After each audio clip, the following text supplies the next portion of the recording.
Thanking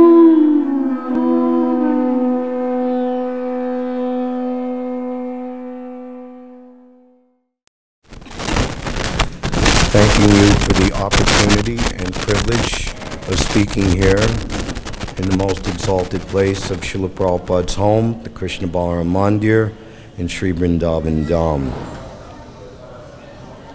A few verses from Sanatana Goswami's Sri Krishna Leela Stava, glorification of Srimad Bhagavatam, before we begin.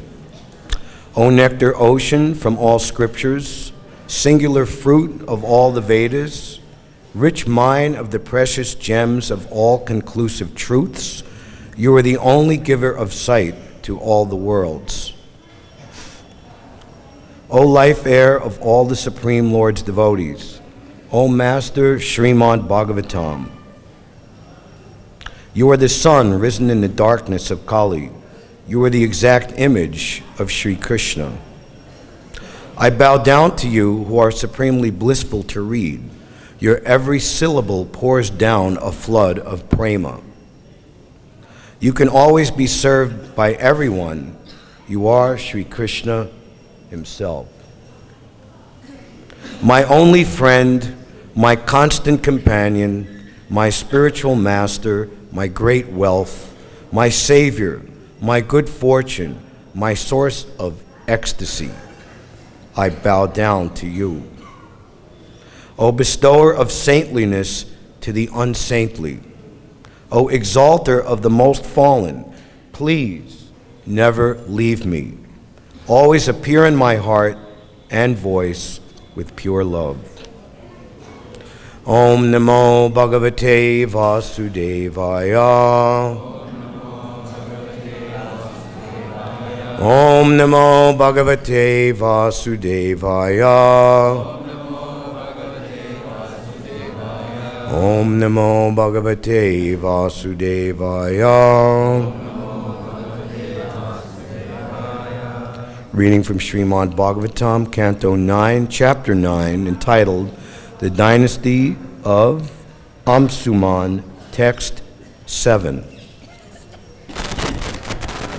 Darayasyati te vegam rudras tvatma sharinam yasmin otam idam protam visvam sativa tantusu Darasyasyanti te vegam Rudras tvatma saririnam Yasmin otam idam protam Visvam sativa tantusu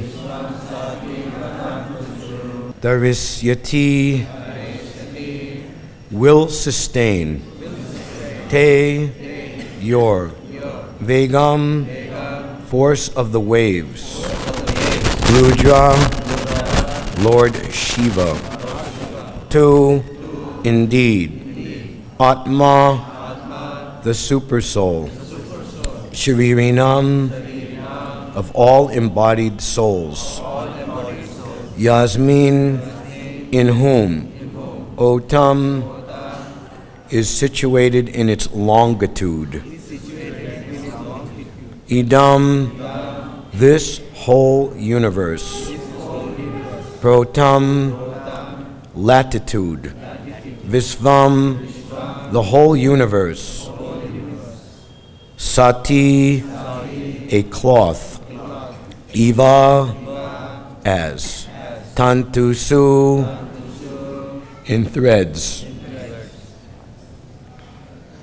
So this is King Bhagirath's answer to the second concern of Mother Ganges. Like a cloth woven of threads extending for its length and breadth, this entire universe in all its latitude and longitude is situated under different potencies of the Supreme Personality of Godhead. Lord Shiva is the incarnation of the Lord, and thus he represents the super soul in the embodied soul. He can sustain your forceful waves on his head. Let us all repeat together. Like a cloth woven of threads, extending for its length and breadth,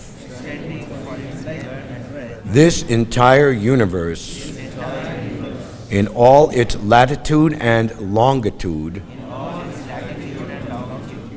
is situated under different potencies of the Supreme Personality of Godhead. Lord Shiva is the incarnation of the Lord, and thus he represents the super soul in the embodied soul. He can sustain your forceful waves on his head. Purport by His Divine Grace, ISKCON's founder, Acharya, Jagat Guru, Patita Pavana, Srila Prabhupada. Srila Prabhupada Ki Jai. The water of the Ganges is supposed to rest on the head of Lord Shiva. Lord Shiva is an incarnation of the Supreme Personality of Godhead who sustains the entire universe by different potencies.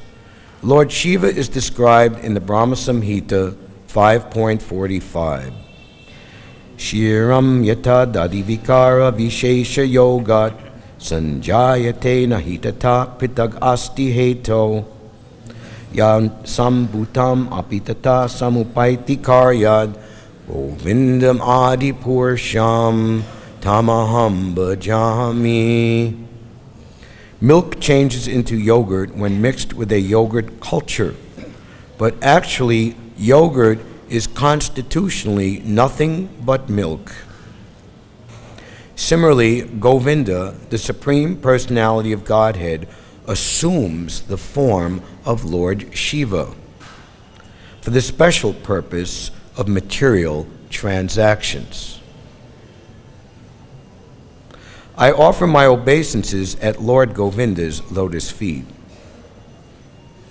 Lord Shiva is the Supreme Personality of Godhead in the same sense that yogurt is also milk, although at the same time it is not milk. For the maintenance of the material world, there are three incarnations: Brahma, Vishnu, and Maheshvar, Lord Shiva. Lord Shiva is Vishnu in an incarnation for the mode of ignorance. The material world exists predominantly in the mode of ignorance. Therefore, Lord Shiva is compared here to the longitude and latitude of the entire universe, which resembles a cloth woven of threads extending for both its length and breadth. Om Jnana Timirandasya Jananjana Shalakaya Chakshur Unmilitam Dena Tasmai Shri Gurave Namaha Shri Chaitanya Manobishtam Stapitam Dena Bhutale Svayam Rupa Kadamayam Dadati Svapadantikam Vandeham Shri Guru Shri Uta Padakamalam Shri Gurun Vaishnavamscha Shri Rupam Saguchatam Sahagana Raganatan Vitam Tam Sajivam Sadvaitam Savadutam Parijana Sahitam Shri Krishna Chaitanya Devam Shri Radha Krishna Padan Sahagana Lalita Shri Vishaka Vitamscha Hey Krishna Karuna Sindhu Dinabandho Jagatpate Gopisha Gopika Kanta Radha Kanta Namostute Jayatam Surato Pangor Mama Mandam Ater Gati Matsarvasva Padambojo Radha Madana Mohano Dibyad Vrindaranya Kalpajumada Srimad Ratnagara Sringasanasto Srimad Radha Shila Govinda Devo Pistalabi Savyamano Smarahami Sriman Rasa Rasarambi Bamsi Bhatatastita Karshan Venu Svanar Gopir Gopinatha Shri Estuna Tapta Kanchana Gaurangi Radhe Vrindavaneshwari Vishabhanu Sute Devi Pranamami Hari Priye Panchakalpatarubhyascha Kripasindubhya Evacha Patitanam Bhavanebhyo Vaishnavebhyo Namo Namaha. Jai Shri Krishna Chaitanya Prabhu Nityananda Shri Advaita Gadadhar Shri Vasari Gaura Bhakta Vrinda. Hare Krishna Krishna Krishna Hare Hare, Hare Rama Rama Rama Hare Hare.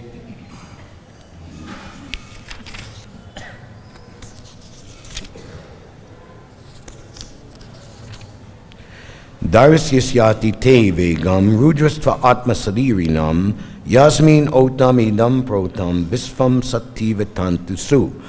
Like a cloth woven of threads extending for its length and breadth, this entire universe in all its latitude and longitude is situated under the different potencies of the Supreme Personality of Godhead. Lord Shiva is the incarnation of the Lord, and thus he represents the supersoul in the embodied soul. He can sustain your forceful waves on his head.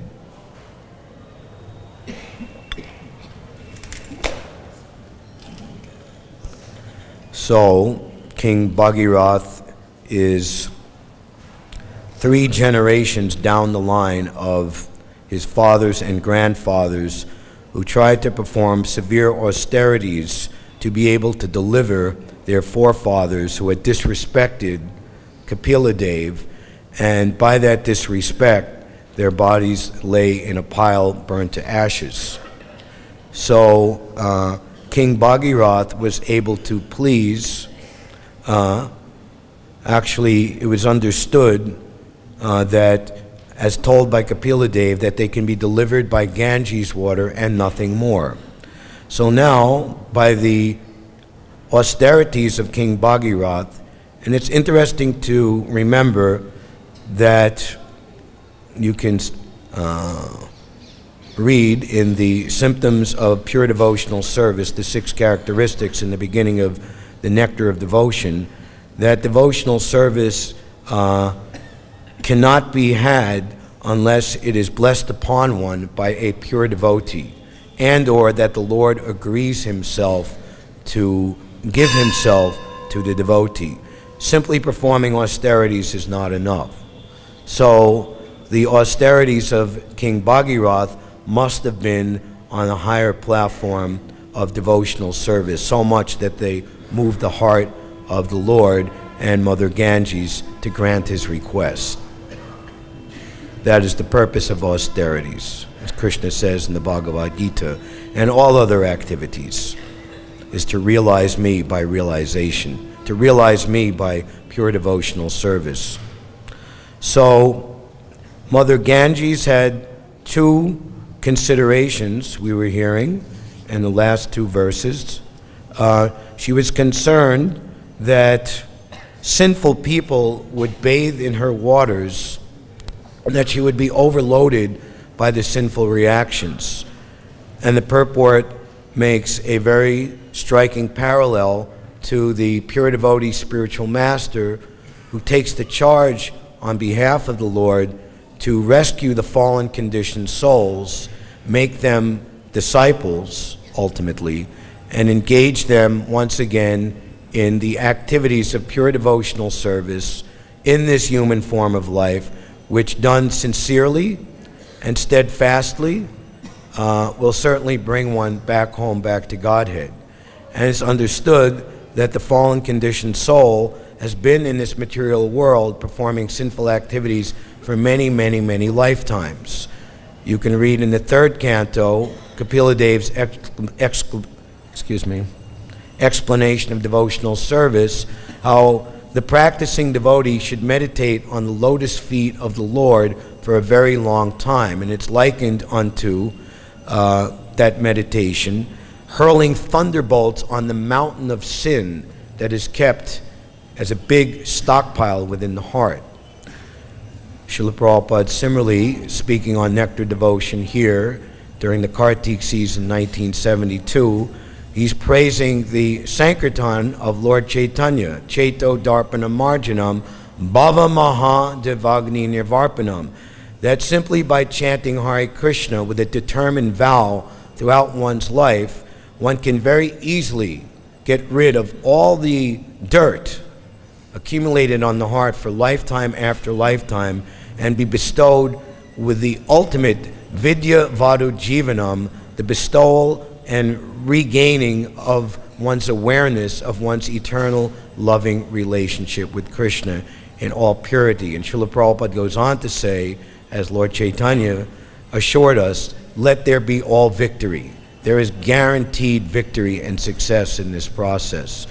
So hence, the devotees of Lord Chaitanya in his disciplic succession are mainly engaged in distributing the Hare Krishna Maha Mantra, the Yuga Dharma, to all the people of the world. So,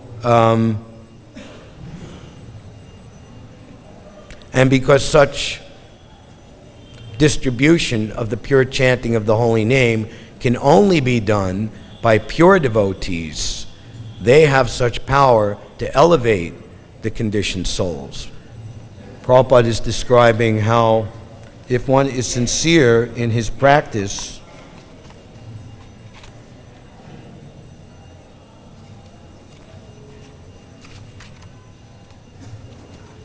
of devotional service, he will certainly have the ability to deliver people.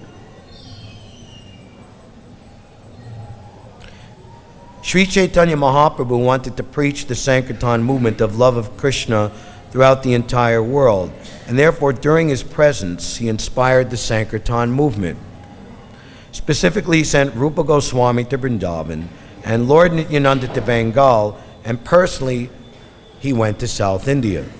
In this way, he kindly left the task of preaching his cult in the rest of the world to the International Society for Krishna Consciousness. Yadubar and Vishaka Prabhus made a video of Prabhupada in Los Angeles. I believe this was June of 1975. And in Prabhupada's room, you see a very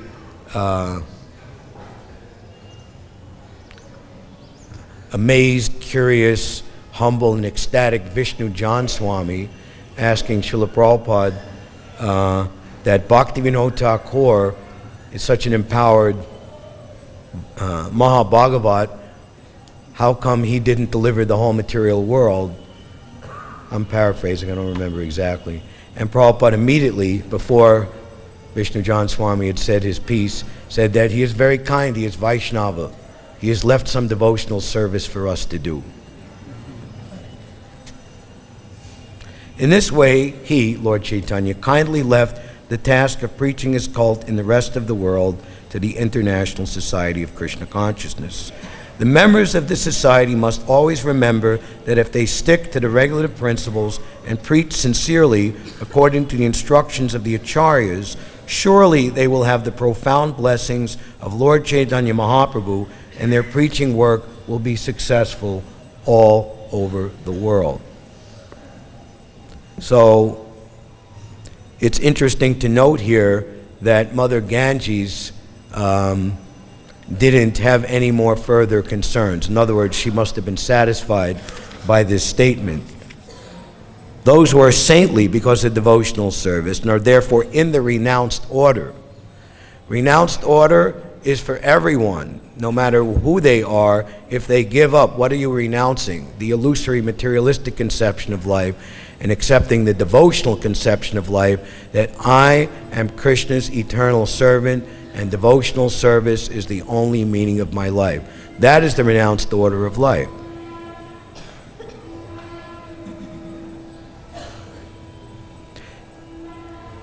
Free from material desires and who are pure devotees, expert in following the regulative principles mentioned in the Vedas, are always glorious in pure behavior and are able to deliver all fallen souls.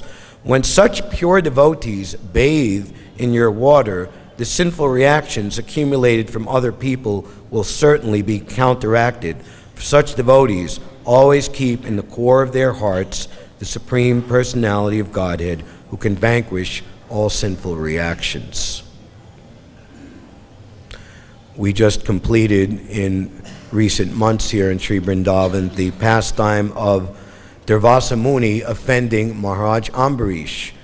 And you can look here in the 4th chapter of this canto how Lord Narayan is telling to Durvasa Muni that I am completely under the control of my pure devotees because they have no other desire in this life or in the next than to serve me.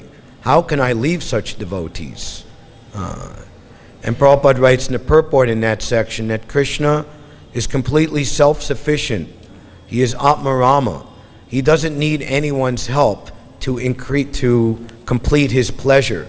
But at the same time, he requires the cooperation of his devotees to enjoy and expand his pleasure potency more and more. And Prabhupada lists the primary exalted devotees of Vrindavan, Srimati Radharani and her associates, Nanda Maharaj and Yashoda, Sridham, Subal, and the other cowherd boys. And Prabhupada goes on to say that similarly, this Krishna consciousness movement is an attempt to increase the pleasure of the Lord more and more by making more and more devotees. Any devotee who helps in this attempt becomes indirectly a controller of the Lord. You can read in the 6th canto when the system Payobrata worship that was instructed by Kasyapa Muni to Diti, which is the worship of Lakshmi Narayan.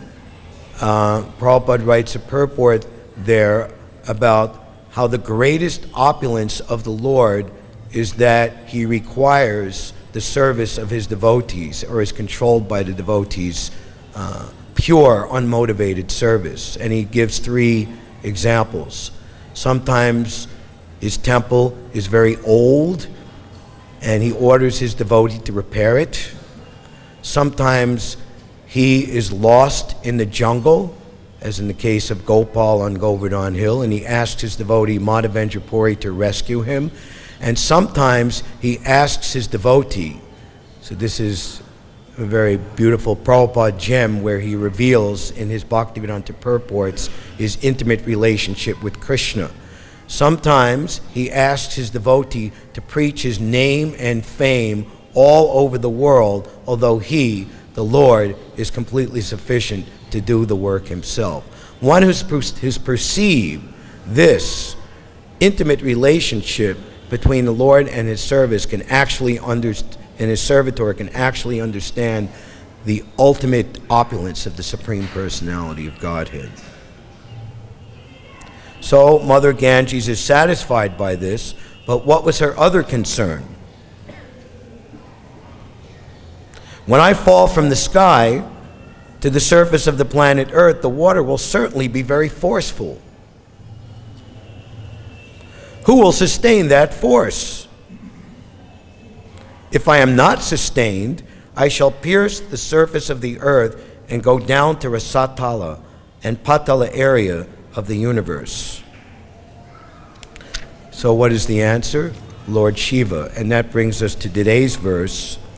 And this reveals the very intimate connection between Lord Shiva and Lord Vishnu. Actually, Govinda, as Prabhupada translates this Brahma Samhita verse, Lord Govinda assumes the form of Lord Shiva for the special purpose of material transaction. In this statement lies the complete and perfect science of Yukta Vairagya, as Srila Prabhupada, and as he learned it from his spiritual master, Srila Bhaktisiddhanta Saraswati Thakur, championed.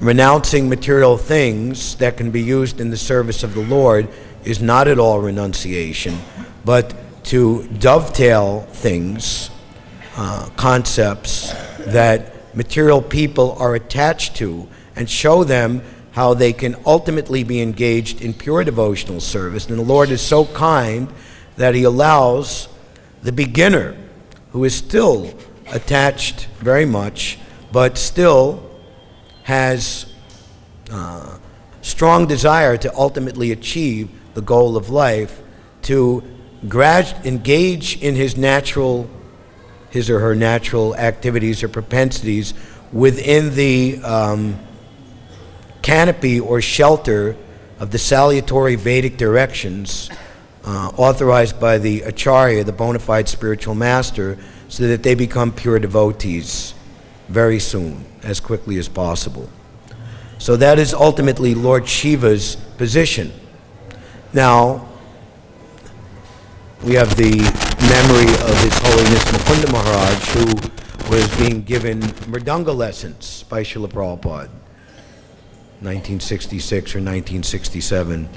And Mukunda Maharaj noted how I'm just learning the basic beat, just a beginner, and Srila Prabhupada was relishing it in ecstasy. And he realized how Prabhupada is such a master, he's a teacher, that even though he could teach the most basic elementary to rank beginners, you know, hippies, people's heads are all clouded, this and that, but at the same time, because he's understanding what it leads to, he's not, oh, I can't come down to this level. I can only teach those on a higher level or on the highest level. So bhakti is bhakti. Narottam Das Thakur says in the Prema Bhakti Chandrika, and he gives the example of the mango, unripe and ripe mango. Sadhana bhakti and full-fledged ragatmika and raganuga, which is ultimately the practice of ragatmika bhakti, are the same devotional service, but sadhana bhakti is when devotional service is still not ripened. It's in the immature stage. So Lord Shiva in particular, he is known as Mahadev. He's the father of this material world, in particular taking charge of the mode of ignorance, as it's mentioned here in the purport. The material world is predominantly in the mode of ignorance.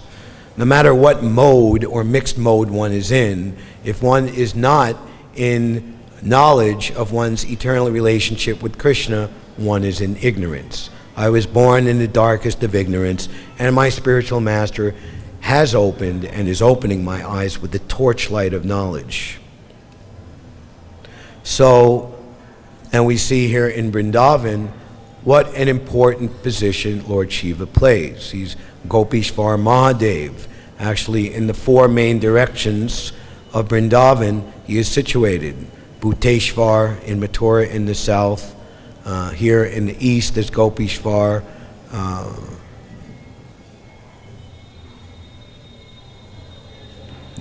Nandishvar in the west.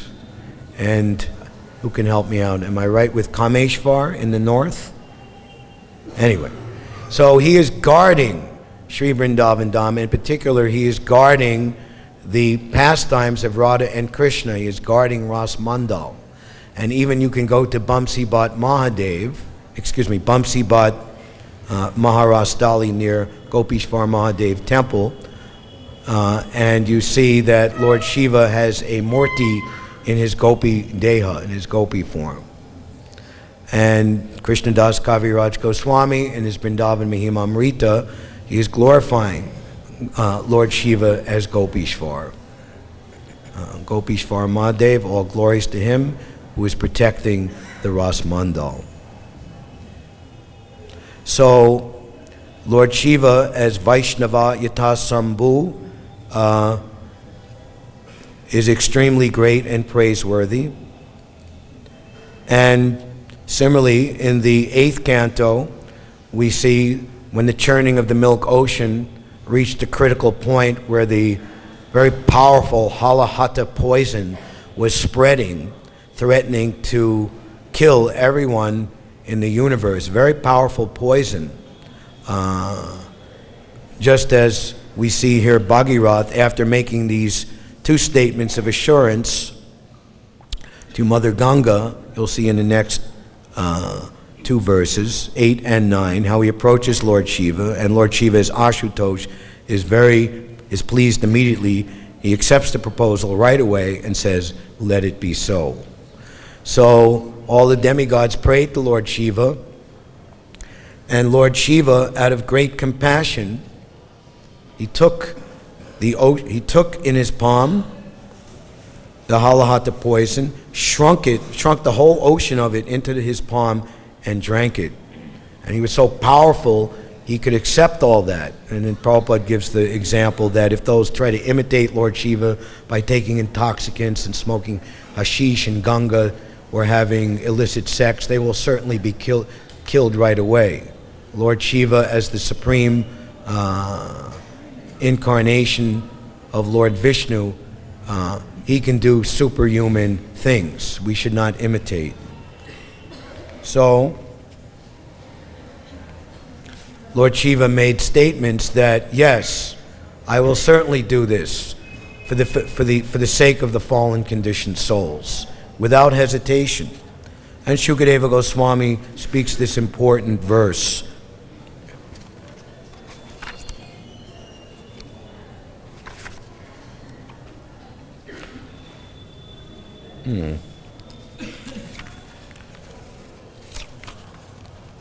It is said that great personalities almost always accept voluntary suffering because of the suffering of people in general.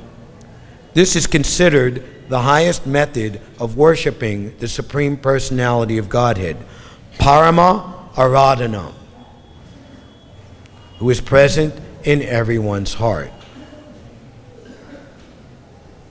Here is an explanation of how those engaged in activities for the welfare of others are very quickly recognized by the Supreme Personality of Godhead. And one of Prabhupada's most quoted two verses from the Bhagavad-Gita, 18:60, 8 and 9, Na idam paramam guyam ma bhakteshu abhidasyati, na chatasman manusheshu kaschan me priyakritama. One who preaches the message of Bhagavad-Gita to my devotees, that's seeing Sarva Bhuteshu, that all living entities are his parts and parcels. Everyone is a devotee. This is the vision of the Mahabhagavat. Not that we're devotees here in this room and people outside.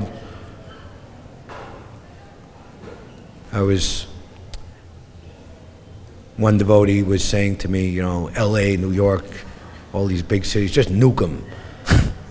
And I was thinking, well, that's not exactly feeling compassion for all the fallen conditioned souls, is it?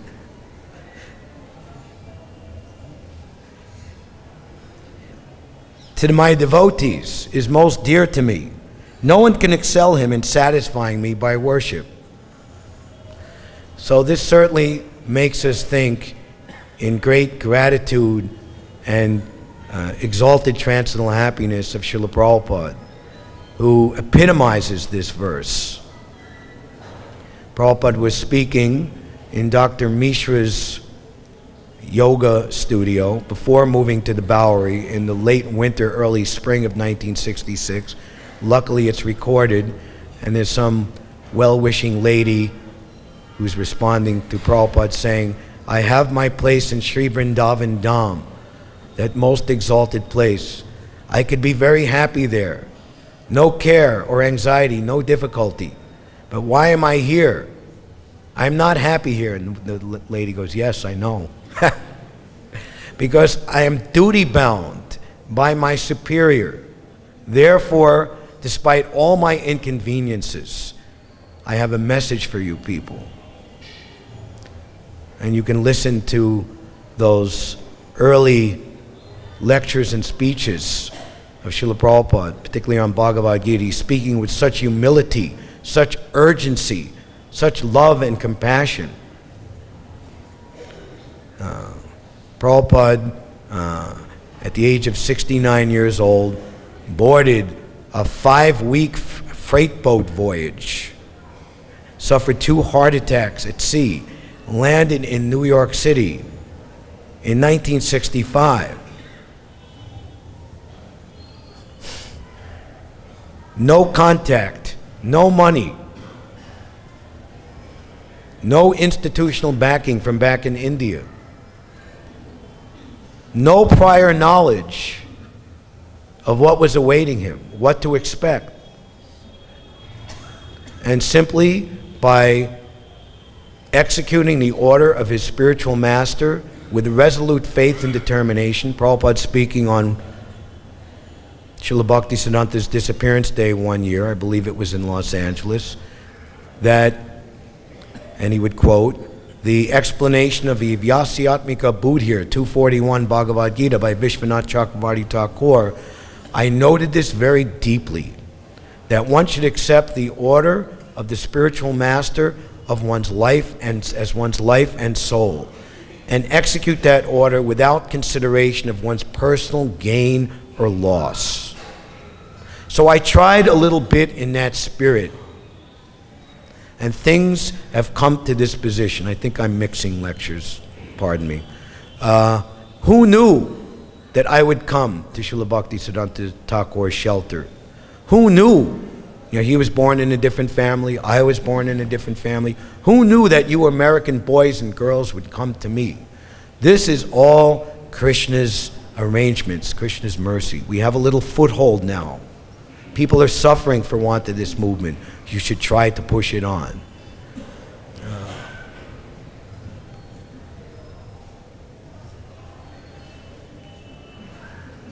Prabhupada speaking on the 31st December 1976 in his Juke quarters in Juhu, Bombay, that I took the order of my spiritual master very seriously.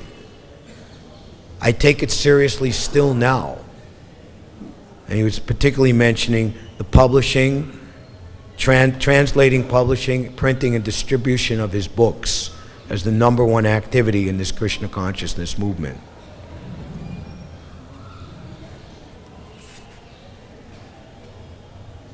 One who preaches the message, no one can excel him.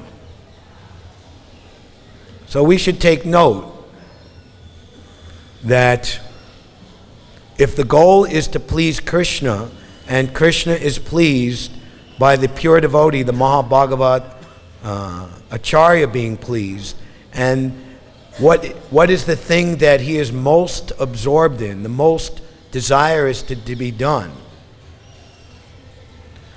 Well, I should do that as well. Whatever my capacity is, whether we be a chipmunk or we be a big Hanuman or Sugriva throwing a pebble, flicking a pebble, or a mountain peak, if we do it with whole heart, as Lord Ramachandra respected the chipmunk, because this entire Krishna consciousness movement is geared to distributing mercy to the people.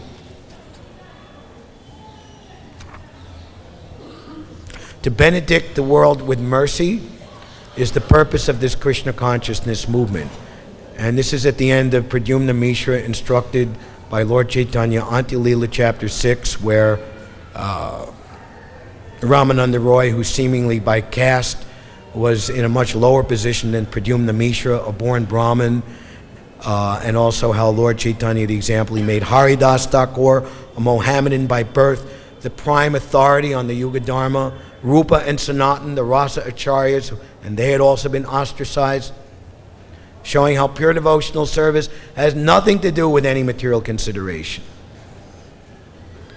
So, to benedict the world with mercy was shown this way by Lord Chaitanya, and later by other Acharyas.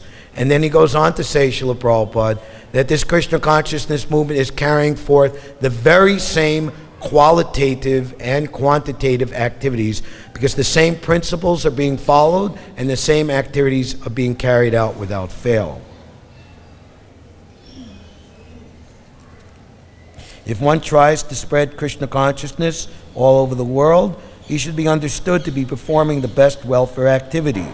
The Lord is automatically very pleased with him. If the Lord is pleased with him, what is left for him to achieve? If one has been recognized by the Lord, even if he does not ask the Lord for anything, the Lord who is within everyone supplies him whatever he wants. Make the words of the spiritual master one with one's heart. I do not desire to have anything else to remain within my heart. Love for the lotus feet, which means love for the order of the spiritual master, raises one to the highest goal. So we should be very vigilant, we should be very determined, we should be very eager to make our desires only what is desired by the pure devotees and by the Lord and his associates. Then we'll actually understand what our real desires are. We don't have to think of anything. We don't have to ask for anything. Srila Prabhupada, I had no question for my spiritual master except one. How may I serve you? The best welfare activity is raising people to the platform of Krishna consciousness, since the conditioned souls are suffering only for want of Krishna consciousness. This is the symptom of a pure devotee. He cannot bear, it pains him like anything, to see people merged in an ocean of nescience. He can clearly see that their so-called enjoyment is just the flip side of suffering. Actually worse than suffering, because it's bewildering them more and more. And therefore he's always busy propagating Krishna consciousness. And this is the sadhana, and this is the lifestyle demonstrated to us par excellence by our spiritual master, Srila Prabhupada.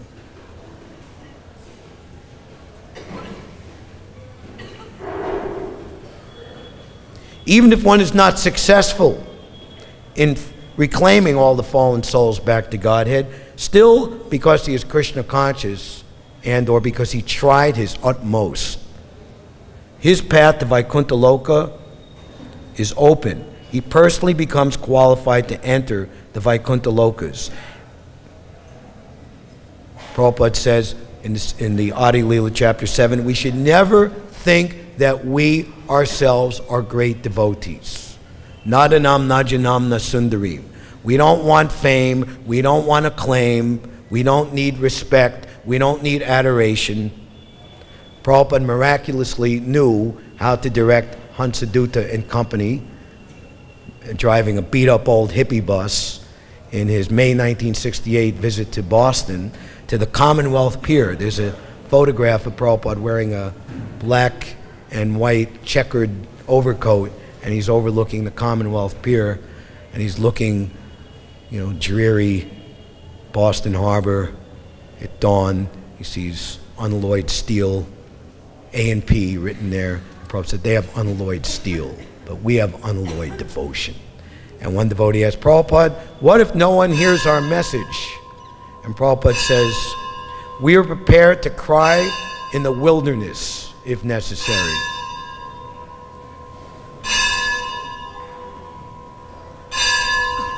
If a pack of asses, praying donkeys, says that you're good, what is that? We want a certificate from Krishna that this man or woman, this person, has done something for me.